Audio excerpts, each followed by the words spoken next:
Contractors Showdown released a little while ago to near overwhelming praise and hype from the VR YouTube creator sphere. Hype and praise, I think overall, has been largely exaggerated and misleading. I want to redress the balance slightly, so this video will aim to give a more critical perspective on the game and its design choices and quality relative to today's standards and my own expectations, and then spend some time addressing my concerns about the increasingly vapid, standardless, borderline irresponsibly deceptive and damaging echo chamber the VR influencer crowd seems to be descending into. I don't intend this critique to be a balanced one. Most of the focus will be going on the aspects which were conveniently glossed over by everyone else. But to show I'm not being a dramatic contrarian just to increase the view metrics which define my life's worth and how much my girlfriend likes me on a given day, I'm going to take a moment to mention what the game does well and why it is certainly deserving, on a surface level, of much of the praise it's been given. So let's begin there. Hereon, for brevity, I'll be shortening the game's name to Showdown. The seamless, accessible social aspect which brings VR players together in a casually competitive context on a large scale with a high variance of decision-making and outcomes in moment-to-moment play is by far Showdown's biggest strength and greatest success. It does a commendable job with an overall cohesive experience which allows opportunities to forge bonds and friendships through detailed communication and team play during a match, assuming you're not a socially inept asshole or playing solo, or both. Within a week and a half of play from release, I'd already met and interacted with some great people that I went on to play with again. It's an addictive and compelling cycle which has drawn me back to the game over and over, all enabled by the context Caveman Studio have created here, giving me some of the most memorable, meaningful competitive multiplayer experiences I've had in virtual reality recently. I'm grateful and thankful to the devs for facilitating that. Showdown also makes some appreciated efforts at streamlining motion controls in a manner befitting VR. Things such as quick marking by holding your hand next to your head and pressing the trigger button, raising your weapon upwards to initiate a sprint, needing to grab ledges to vault over them, armor plates and bandages require appropriate gestures to use, and you have a little in-world PDA device to navigate menus and do other tactical actions. It's nothing outstanding, but still nice to have those little extra involved things with motion control.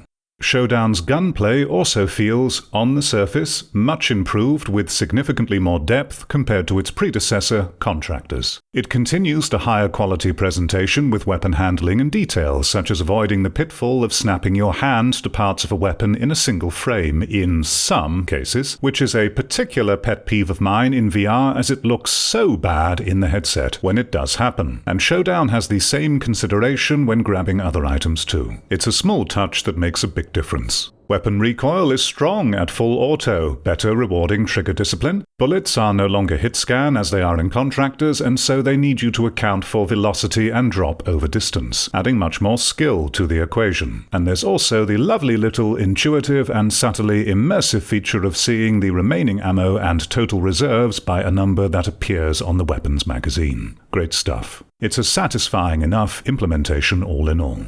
Player avatars and their movement animations, while I feel is a step backwards in quality from Contractors, as Showdown seems to give you these weird ape arms, are still much better than most other multiplayer shooters in VR. Player avatars looking comically bad is a problem VR multiplayer games have been plagued with since day one, continuing on to now, where we still have some of the most ridiculous, absurdly jank, farcical, immersion-shattering leg and arm interpretations gaming history has ever known. And, in my humble opinion, the VR industry and their devs should be ashamed it is still an actual thing we accept and use today. So big praise to Caveman Studio for pushing the standard higher there. All of these are brought together with a reasonably passable audio-visual presentation, though I can only speak for PCVR, I don't know the state of standalone VR quality. The gun sounds and handling noises in particular, while not anything amazing, are still a notable step up from Contractors and the general quality we tend to get from VR gaming, where sound detail continues to be a sorely neglected aspect, much to the medium's detriment. So all in all, we have a game experience that is very playable, reasonably cohesive and addictive in its immediacy, and offers a meaningful social experience in a casually competitive environment on a scale VR hasn't seen before, and pulls it all off successfully. In this regard, the praise and hype afforded by others to Showdown I feel has been valid and earned. I think Showdown will be a commercial success in the VR gaming industry if it isn't already, and if what you've heard plus the background footage feels enticing for you, then you likely won't regret a purchase.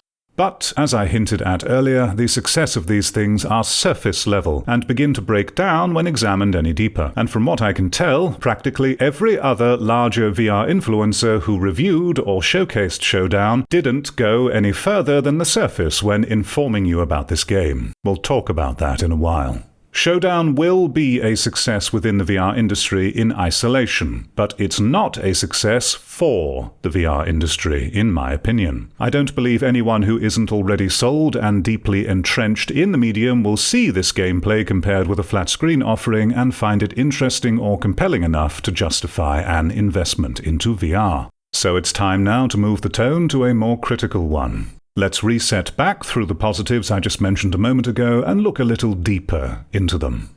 So let's be honest, if you grew up gaming through the 90s to now, you'll know the online framework and social elements Showdown offers are nothing new in gaming or this genre. Certainly not special or remarkable in 2024, and was done just as well, maybe better in some ways, nearly 20 years ago by Halo 2 on the original Xbox console, and subsequently done just as well or better by other multiplayer games many times over since then. Showdown might be the first to achieve this in VR, but that in itself is irrelevant in my opinion because the quality of its networking is not good by today's standards, and its core gameplay design has perhaps made more efforts to move away from the uniqueness and potential of virtual reality than any other shooter I've played in recent memory. But I digress, we'll talk about that later.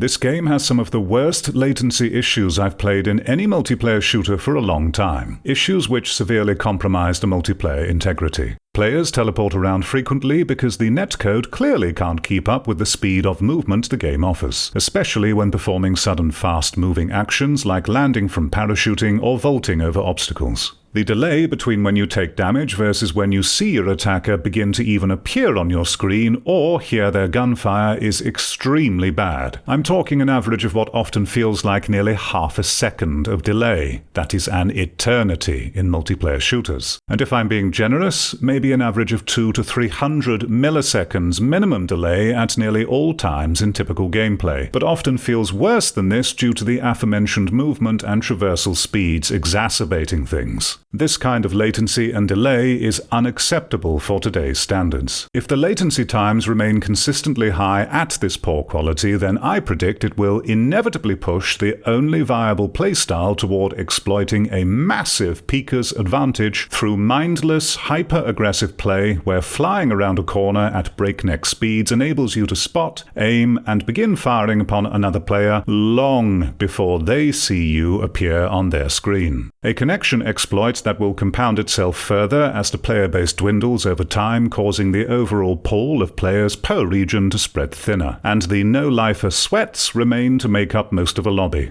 Choosing a server region is not a solution to this. It's only a preference and not a guarantee you'll connect to that region. And even then, the ping numbers shown to you are irrelevant, as hit detection and damage seems to be client-side authoritative. So even if you're connected to a low-ping server, other players with a much higher ping connection to that server will always have a massive advantage from exploiting this through hyper-aggression. The only counter to which, at shorter ranges, would be for yourself to play mindlessly aggressive also. There are other little networking annoyances, such as voice communication between your squadmates randomly cutting out during a match with no working way to reconnect, as of writing this, and a squad you made with your friends having a chance to disband by itself after a match finishes. Not huge issues, but the former is something that can affect the outcome of a match when you suddenly lose the ability to coordinate with your squad. So despite my praise for Showdown's potential to bring VR players together cohesively and meaningfully, the actual quality of that connection when it comes down to the gameplay part of the game can greatly sour and limit things, sometimes becoming unplayable for me with how delayed and unfair it can feel, and I suspect will only get worse over time as these previous conditions amplify those flaws. That's my experience playing from the UK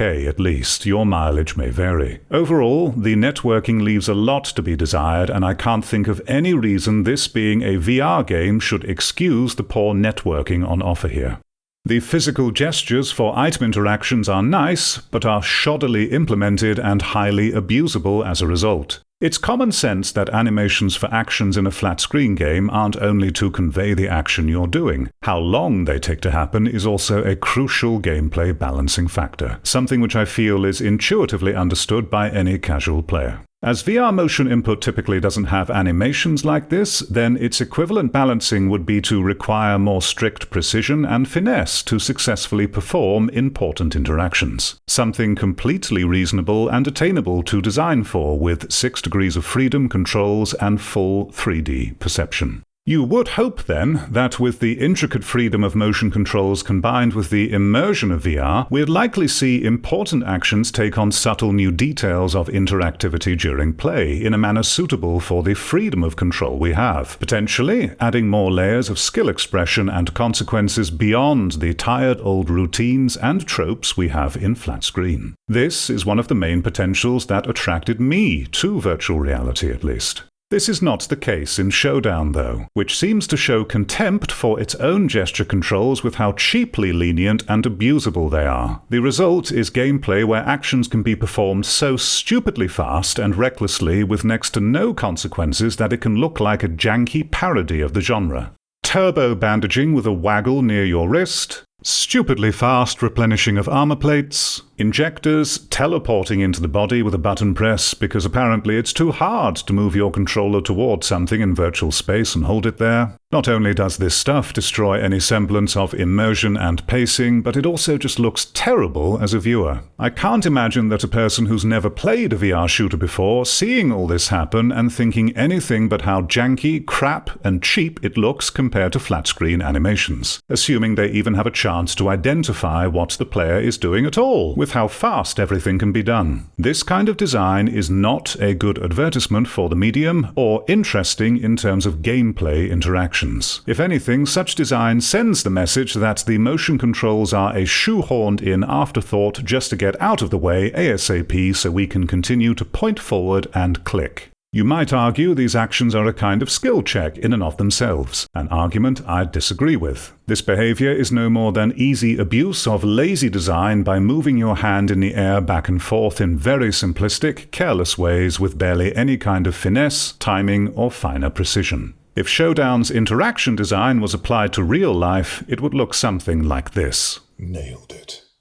It's the VR equivalent of mashing a button on flat screen to fast forward an animation with no upper limit to how fast you can mash. The faster you do, the faster it skips. It asks next to nothing from the player beyond basic motor functions and is not skillful or impressive at all. Though, to give credit where it's due, I will admit that the system of hovering around certain areas on your chest and pressing buttons to cycle through items is quite interesting, sometimes intuitive design, when it works. The chest itself is already quite crowded with grenade, ammo, medical, and PDA grab zones, which often leads to grabbing something unintended, especially as your avatar's torso does not follow with your headset accurately sometimes. Grabbing ledges and vaulting, a physical action you'd think would be a more involved and nuanced gesture in VR compared to flat screen, perhaps involving a little bit of physics in some way, is implemented so unbelievably poorly and so close to a flat screen button press that I wondered why they bothered at all. Just press the grip button while any hand is within a meter radius of something grabbable, and your elastic arms will stretch toward it and pull you over in a linear and comical robotic fashion, or will just get you jammed nearby it in some way. No precision, no finesse, no attention needed, no consideration for physics or gravity in any way. Just be nearby and press button. It is literally flat screen input. The kind of design that proves once again, even though VR should be the medium where gameplay looks far more physical and realistic and immersive, it in fact looks significantly worse than flat screen. And it's also kind of broken. Dare you try to grab something from your chest while standing near and vaguely facing a grab point, the game will inexplicably prioritize the grabbing action over anything else. An occurrence which can easily get you killed. This was even worse before a very recent patch which finally, months later, addressed an obnoxious design failure that's been known about since before release, where attempting to loot a player near a grab point would have the same issue, prioritizing the vaulting and making it near impossible to loot in some situations. I wonder if they'd have cared to address it sooner had other VR influencers not been paid off to showcase this game on their channels, and thus might have been more inclined to complain about these flaws publicly. Pointing your gun upwards in one hand to activate a sprint is a wonderful, elegant, intuitive, and natural idea which suits VR perfectly. It looks good while solving a long-standing balancing issue VR shooters have in being able to move at significant speeds while your weapon is constantly at the ready and unrealistically stable. A fantastic feature Showdown has introduced which all other VR shooters should emulate and expand upon. Is what I would like to say. If the feature wasn't implemented in a way that invalidates itself completely by being able to just lower the weapon and ready it while maintaining the superhuman sprint speed. I am baffled and extremely disappointed by this design choice when it comes so close to being an elegant balancing solution. But, just like all the other motion interactions, follows the trend of being done half-assed to the point of contradicting itself. It's just bizarre. The PDA device for accessing the map and buy machines, despite being a nice diegetic item for interaction, is, ultimately, just a glorified laser pointer or mouse cursor for magical menu screens that appear from nowhere floating in front of you, and get easily obscured by the environment. They don't even bother smoothing the cursor to at least remove the microtremors. My patience for this cop-out design in VR has long since evaporated. Its wasted potential, lazy, and squandering of the medium's innate immersion. Some kind of in-world touchscreen interface on the machines like Ghosts of Tabor does, or a holographic interface screen which projects above your hand that horizontally holds the PDA, like how Until You Fall elegantly handles this, with icons you could grab or touch to activate commands, would be miles more appropriate than what Showdown currently does.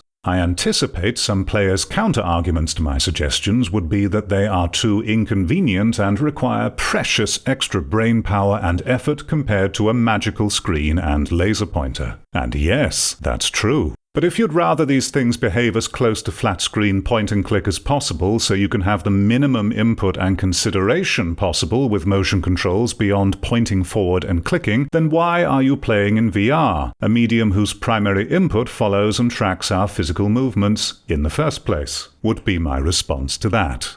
The gunplay, while decent and responsive, has some strange quirks which feel out of place with the presentation, such as being able to one-hand or dual-wield automatic rifles and bolt-action snipers with minimal recoil for some reason, making cheese tactics a very real strategy at closer ranges. Reloading is ridiculously lenient too. You can reload guns in a split second by vaguely waving your hands to and fro. You don't even need to angle the magazine or ammo toward the gun. Just hold your hand near it and it will magically teleport itself correctly. It's a brainless, lame, easily exploitable implementation that squanders the input and any chance of unique, interesting skill expression the motion controls could add to the equation. To be fair, this is not something done exclusively by Showdown though. It's the same in Contractors, and very similar in Pavlov, Outward, Population 1, and Screechers. So it's more of a lazy VR shooter design trend the medium needs to mature out of ASAP, which Showdown is merely continuing. I suspect that some people may again counter-argue that they don't want to deal with that extra effort and care for reloading, to which I would say again, then why are you playing in a medium with these kinds of precise free controls when you actively don't care to engage with them?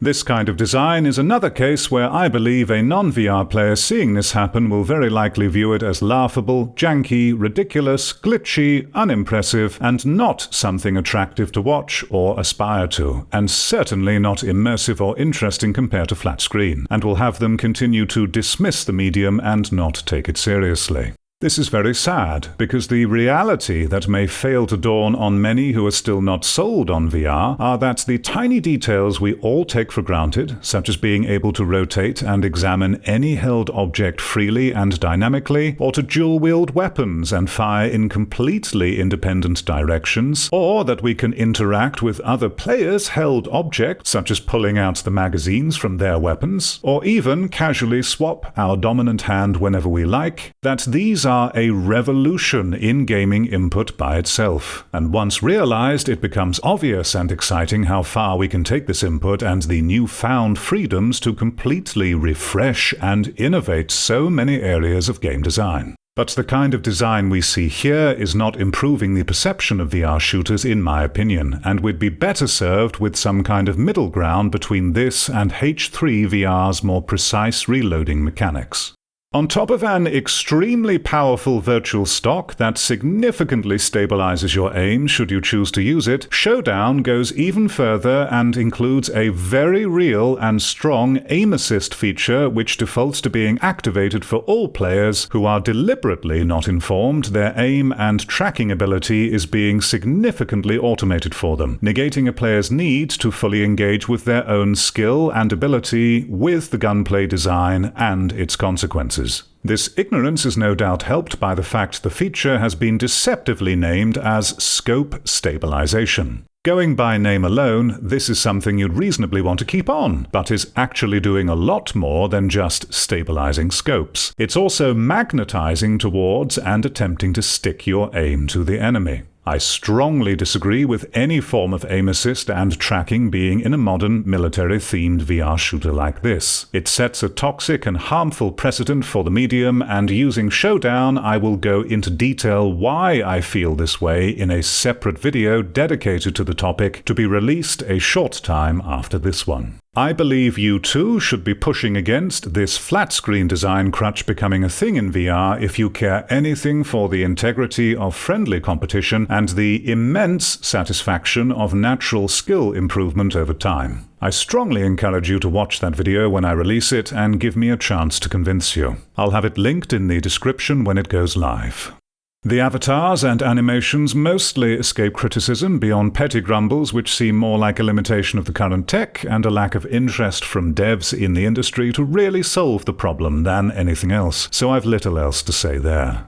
Showdown's visuals are okay, speaking for PCVR only, but do suffer from extreme pop-in at closer ranges and semi-regular micro-stutters typical with Unreal Engine. Though you might be tempted to raise an eyebrow at what I just said based upon the footage in the background looking quite clean. My experience recording VR footage over the years has identified to me two main types of game presentation: those that look better on the flat mirror and those that look better in the headset. Showdown is the former, looking much better on the flat mirror than it does in the headset. Within the Valve Index at 190% super sample and ultra game settings, the visuals still keep a hazy, slightly checkerboarded look to them at anything except close range. Nothing like the clarity you're seeing from this footage. This disparity in results between mirror and headset is usually from a lack of strong art direction, where devs seem to instead use generic asset art design, level design, and rendering techniques that assume it would be viewed on flat screen. A typical sign of this mentality is the level of distance pop-in, which looks dramatically more jarring, ugly, and obvious within the headset than the mirror footage, where it looks much more acceptable. Making me wonder if they applied these settings based upon the flat screen perspective instead of from within the headset, which is a night and day difference.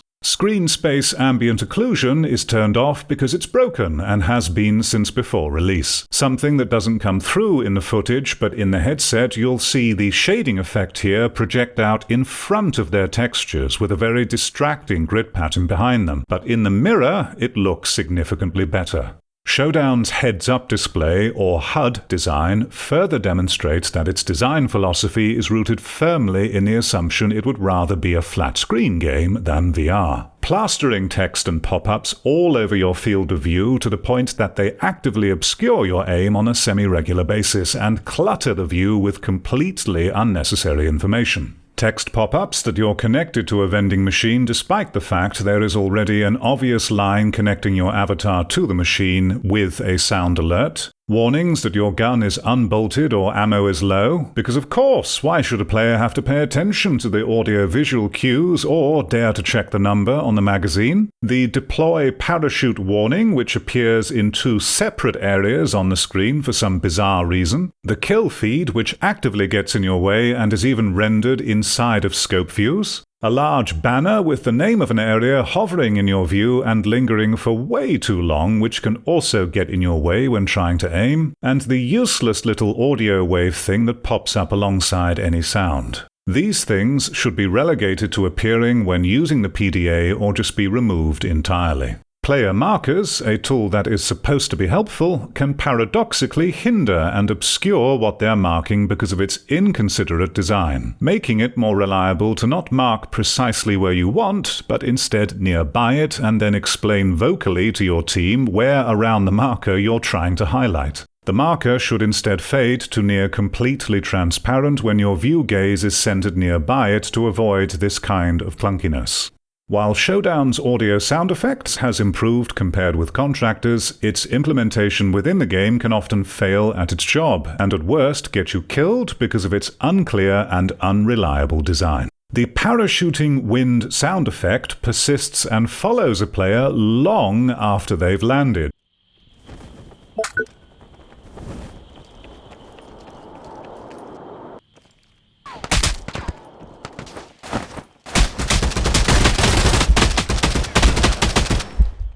Which is very disorienting and can block out any footsteps until it stops, and also makes the player's positioning quite imprecise. Enemy footsteps and general movement noises they should make sometimes can't be heard, especially if they've recently dropped in close and are behind you. Footsteps that can be heard have no verticality or occlusion. Someone who is several floors above you will sound like they're right next to you. Not an issue exclusive to Showdown, admittedly, but still often disorienting and frustrating nonetheless in a setting where sound cues are so important. Gunfire noise seems to abruptly cut off at very short ranges, maybe 300 meters or so, I estimate, which feels rather lame and unbelievable in this large open setting. It's not uncommon to go at least the first half of a round hearing nothing but the wind and the birds, as the kill feed tells you the results of battles you'd likely expect to hear happening from distant gunfire, but usually don't. These are all issues which yet again have been known long before release. Many important sounds feel half-baked with glaringly obvious flaws and jank which can seriously impact gameplay by providing the player bad or no information.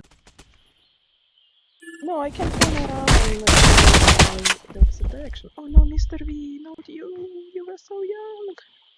Yet the devs are okay with leaving it this way up to now.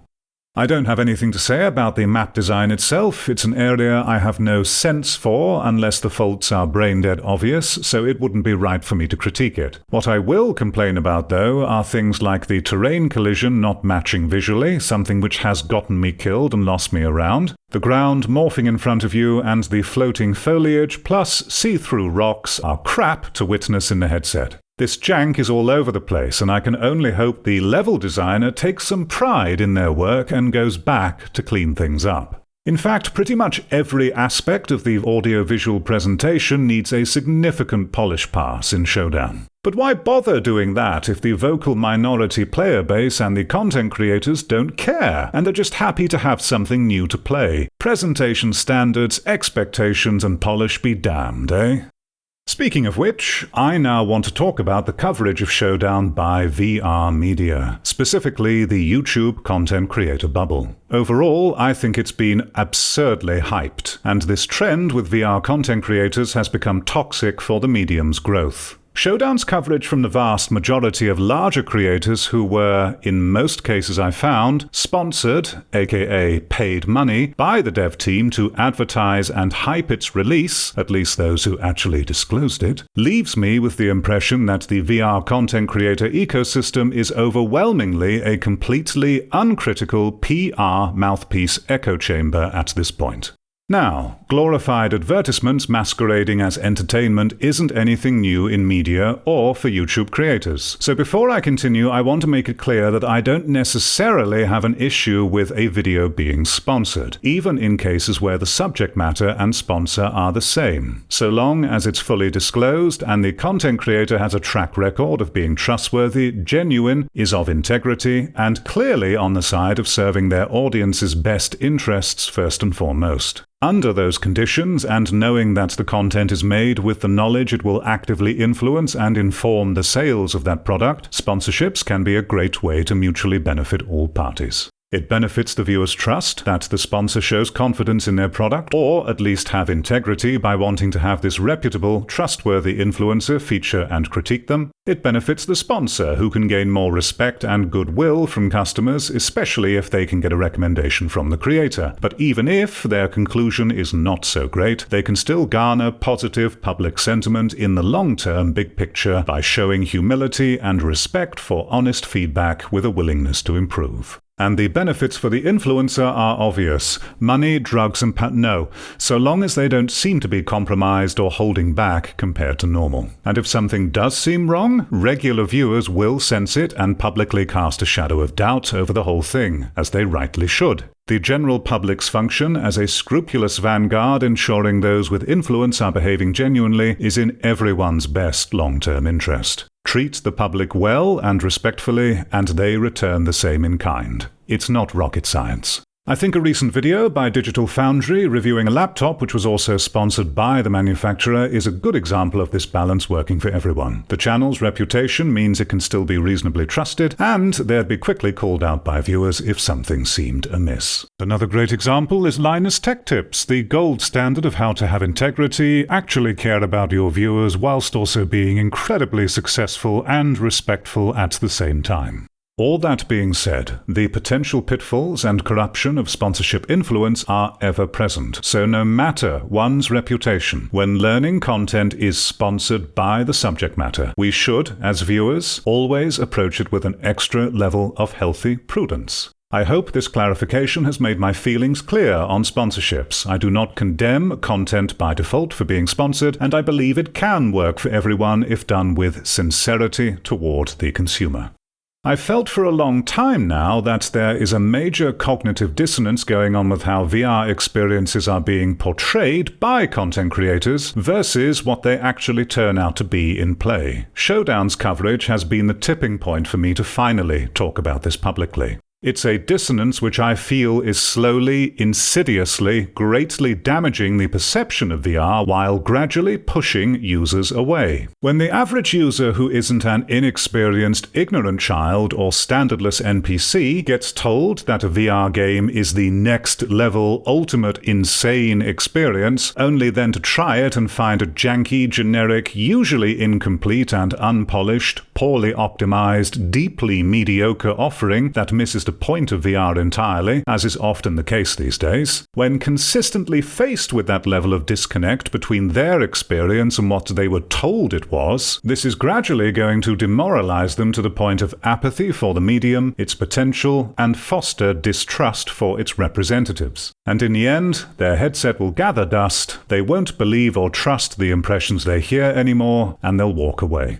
This profound disconnect between how average at best VR experiences are being presented and recklessly hailed as something outstanding by irresponsible creators, while perpetuating a toxically positive feedback loop that praises anything for merely existing in VR and condemns those who hold higher expectations and reasonably demand better, is not going to help push the industry to make meaningful progress. I think it's just excusing and enabling its continued stagnation and regression.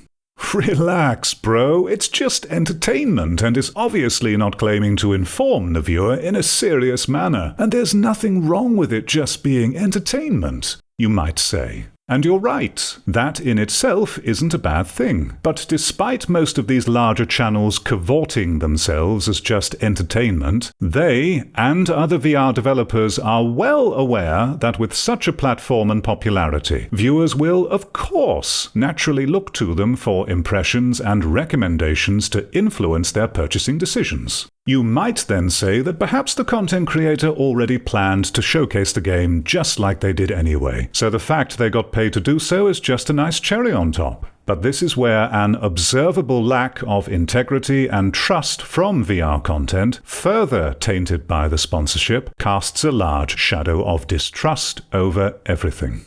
The reality is, if your platform becomes big enough, then your audience over time naturally starts to view you as a form of spokesperson, influencer, critic, opinion giver, or even expert for the subject matter of your content, whether you anticipated it or not. And your audience may begin to look to you as a person who can help them make a beneficial decision in that area. That recognition comes with extra responsibilities, duties, and burdens that have to eventually be faced. Whether you like it or not, want it or not, to your audience, your existence to them becomes intertwined with the subject matter you present. You become a representation of an aspect of it in some way. In the case of Showdown's release, why else would Caveman Studio offer significant amounts of money to the vast majority of larger VR content creators to guarantee their game gets safely hyped and showcased, with undisclosed conditions of how that showcase is to be presented, I might add.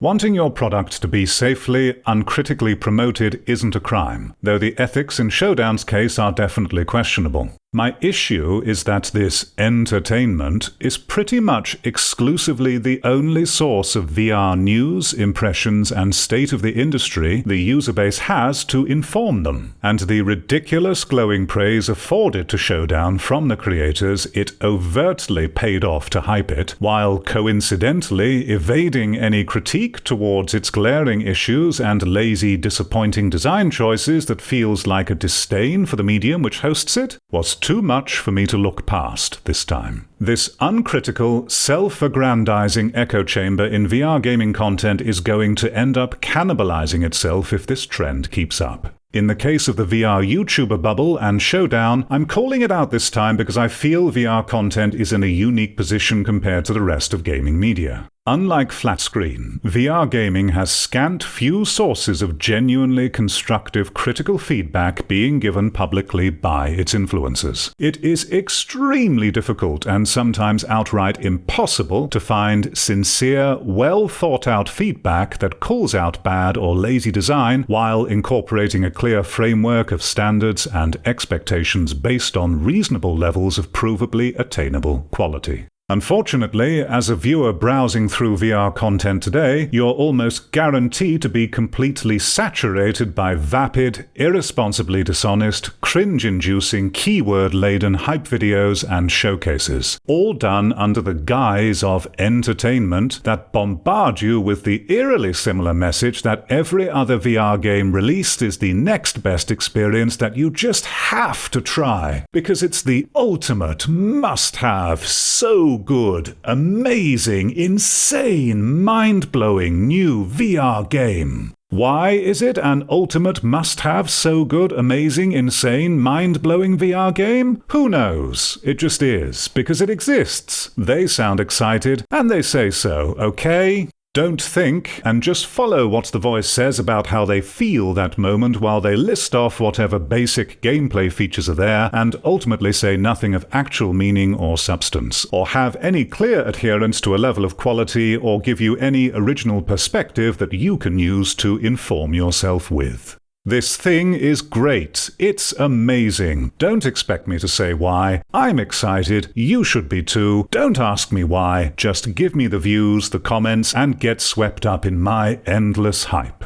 This, I feel, has become the expected norm to anticipate from VR content these days. The rare video that does explicitly state itself to be a review, I sadly find to be greatly lacking much of the time. The analysis given is barely there, if at all, and often meekly delivered, if it is, often demonstrating little to no clear expectation or standards for quality, preferring instead to mention vague feelings about their experience playing and rarely ever clarify them or provide insight into the game design and why it has them feel as they do. And when you, as a viewer, stop a moment to process what is said, they're often sentiments that amount to little more meaning than, "This is good because I like it, and it is fun to play because it is good and fun." Any weaknesses, faults, or failures of design are rarely ever held to task, even if severely detrimental, and instead are usually pussyfooted around, or not mentioned at all, or, if impossible to ignore, after being highlighted, will then be downplayed with flaccidly timid statements like, "It can be janky," or "It isn't the best implementation you've seen." Or, if they're feeling particularly bold, I don't think this works very well. But you can be quite sure that anything which alludes to a fault in design will always be followed up with the blanket conclusion of, but it can still be fun. Because God forbid you express an actual strong stance on something, hold to it, and expect better, as if it couldn't get any more tepid than it already was. Typical VR content we watch to inform us has descended into an environment where I as a viewer have to be excessively, constantly on guard and do obscene levels of mental filtering through obnoxiously exaggerated titles, through to how much the content's footage and the commentary, if there is any, are at odds with one another. It's incredibly tiresome. Showdown's release has been a prime example of this for me, only now the mass sponsorships all the channels received have amplified and encouraged the worst of it, leading to the corrupt, disingenuous circle jerk that was the coverage of this game. The incessant, exaggerated hyping norm of VR content, plus the combination of being sponsored, opens a Pandora's box of even more cynicism and doubt which can never be fully closed again. Did these channels who participated in the sponsorship really genuinely not notice or care about any of the design criticisms I mentioned in this video? Or did they ignore them because of that sponsorship? Did the terms of the sponsorship encourage them to portray the game in a certain light while discouraging, limiting, or prohibiting them from certain forms of critique? Would the fact they've been paid money to talk about the game mean they would exaggerate their praise of it?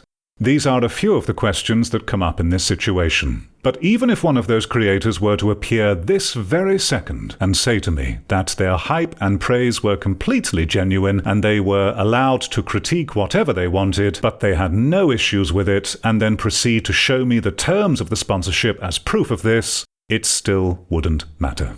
Because the sad fact is, they and the whole larger bubble of VR content and its creators have not built a reputation of being reliably trustworthy and honest. Looking through the trend of VR content in recent years, how it's been titled and how it's been presented to viewers, versus what the reality actually results in, there is little to no evidence of sincerity or integrity from most of it. It is overwhelmingly content that is exaggerated, toxically positive, and ultimately disingenuous hype farming and borderline false advertising, or tries to skirt that potential accusation of false advertising by just showing a recording of gameplay and sounding excited on comms all the time. So that's why it wouldn't matter what was said in defense or the proof given, because when it comes down to the most important question of all, can the average VR creator be trusted to not misrepresent or hype something to me as being better than it actually is, even if they're not sponsored by the thing they're hyping?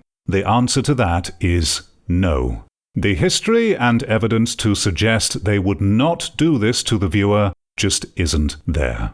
And again, unfortunately, there is practically nowhere else to turn to for refuge from this with VR content. Another thing I want to make crystal clear is that I do not believe whatsoever, or am accusing any of the other VR content creators of deliberately contributing to the issue I'm talking about with genuine awareness of the larger consequences. Nor am I saying they have deliberate, conscious, sinister intent to deceive, exploit, or manipulate their viewerships. I really do not believe that. Instead, I get the impression they're just caught up in it all, messing around and surfing the trends with a proven formula they see others are doing that contributes to their immediate success, recognition, and growth, especially if they aim to make a living from that content, without considering the wider implications their combined influence may be having on the medium. Just like I do, they have their passion for VR tech, their desire to express themselves and share a perspective, and are along for the ride, no doubt enjoying that what they create gets mass approval on a global stage and can even earn them money and status. And even if it did somehow turn out in this case of Showdown's coverage that everyone was being completely sincere and were not influenced by the sponsorship whatsoever, then all that would prove, at the very least, is the content creator bubble has a terminal lack of standards. So going back to the question of Showdown's coverage, is it the way it is because it's genuine, or because they paid everyone to cover it? No matter the answer given, the trust is already tainted, and the current ecosystem already appears corrupted. There is a sentiment which seems to have gradually seeded in the VR community that if you hold quality standards and apply them in your public critique of jank and bad design in VR software without sensitively pussyfooting around it, ignoring it outright, or treating it as a funny meme, somehow implies that you're a terrible person who wants to bring that software and the whole industry down. That VR gaming and those who create within it are somehow all so fragile and close to breaking that if we find their product wanting and expect better, because we know it can be done better, then that would shatter the illusion of everything being sunshine and roses in progress, and VR suddenly will fail and we can't have any fun with our toys anymore. So we'd better quickly snuff out any wrong thinkers who don't toe the party line and keep the illusion going. It's like that story about the fake village North Korea built for foreign tourists passing by on buses, which from a distance looks to be thriving and in great condition, whereas in reality they're derelict buildings with the windows painted on, and the grocery stores, seeming abundant with colourful fresh fruit, are in fact just plastic or pictures. All done to deceive you by framing something in a certain way to create the narrative they want you to believe. Does this sound familiar? A content creator is nothing without their audience, providing them that status and prestige, just as any government or any organization or collective entity are nothing without the everyday people who grant them that status and ability to continue existing as they do. It makes sense, then, that for our own mutual goal of surviving and thriving and enjoying nice things together that we are passionate about, that we do right by the audiences who allow us to be where we are. So I say we should be pushing back against the endless, disingenuous hype culture, the toxic positivity, and the paid-off echo chamber shilling within the VR content bubble. It should be obvious how this kind of systemic insincerity will do no one any good in the long term, and will continue to seed even more bad practices. Your viewers deserve better, and the VR industry needs much, much better and more sincere, constructive public critique and demand for better standards if we hope to see it break out of the quality stagnation and decline VR software has been suffering for a while now. Showdown is an okay battle royale with kind of okay shooting mechanics, excluding the aim assist, and a competently addictive social gameplay loop VR has yet to offer elsewhere. One which can be surprisingly enjoyable for this reason, and I will no doubt continue to play as a means of connecting meaningfully with some of my online VR acquaintances. Though, after 60 hours of play, I can already feel the connectivity pitfalls and game design jank growing weary on me. It gets away with having a lot of issues by virtue of having no competition like it in the medium, and when examining Showdown's game design beyond the surface, what we get is a VR shooter whose mechanics and core design have it feel more like a flat-screen port to VR than a natively developed product. The game begrudgingly includes a pittance of lackluster and janky interaction gestures to justify itself as a VR title, all of which seem by design to be cheaply exploitable, near-automated and abstracted so they can just be gotten out of the player's way ASAP. The sheer lenience and amount of assists involved with weapon and grenade handling doing much of the work for the player, alongside the lack of consideration and polish put into item and environment interactions, gives me the impression there's a subtle contempt for VR motion controls here. That Caveman Studio would rather they not have to think about them, and would happily turn everything into a nice, easy, simple button press instead, if only they could get away with it. Speaking to players I've encountered in-game and watching back through some other content creators' impressions and praise for Showdown, it seems what is being enjoyed most about the game is not so much the interesting or good VR game design, but rather the coherent social aspects and immediacy of it all on a large scale, which, as I said, VR gaming hasn't offered before until now. Creating a squad with your friends or meeting strangers in a somewhat grounded, more socially complex and meaningful context, one which naturally offers a good variety of pacing and memorable moments due to being a teamwork-oriented battle royale, is an addictive and compelling cycle for sure. One put together just well enough that its obvious design flaws and lacking can be easily overlooked by many players. And in that respect, I agree with the praise it's received from other content creators and users, despite its reluctant existence as a native VR title with how little its design seems to want to do with the medium. At the very least, this game's success can inform others that VR gamers are starving for more meaningful multiplayer context to engage with, and will hungrily snap up and rabidly praise the first semi-decent offering they can get their hands on. From the outset, it may seem observably apparent that typical VR gamers are lacking in quality standards for their games, and are willing to tolerate and even publicly praise extremely janky and lacking titles just because it's new and in VR. While this may be more true amongst the Meta Quest user base than elsewhere, for various reasons outside the scope of this video, I think the overall lacking sales and interest we continue to see from a stagnating market, despite the amount of headsets owned around the world, reveals there is likely a very large, yet silent user base with higher expectations of obvious VR potential, a silent user base which the continued mediocrity of new VR releases have disengaged, only then to be pushed further away by the ridiculous hype and uncritical presentation content creators are spouting, which feels divorced from their reality. This disillusioned silent user base who hope for better quality but do not have the inclination or means to express themselves, as the terminally online, often mentally compromised internet dwellers typically do, are the ones the industry should be targeting, in my opinion, if we want to see devs be pushed to make some really innovative and interesting titles to get the industry back on track. I hope, in some ways, my channel serves as a small representative for a portion of that silent user base, though I also hope there can be many more than just myself calling attention to the VR bubble's nonsense in the future. A personal thank you to those who choose to support the channel. You are literally the only reason why this channel continues to exist. Thank you very much for your attention and sticking with me to the end. You take care.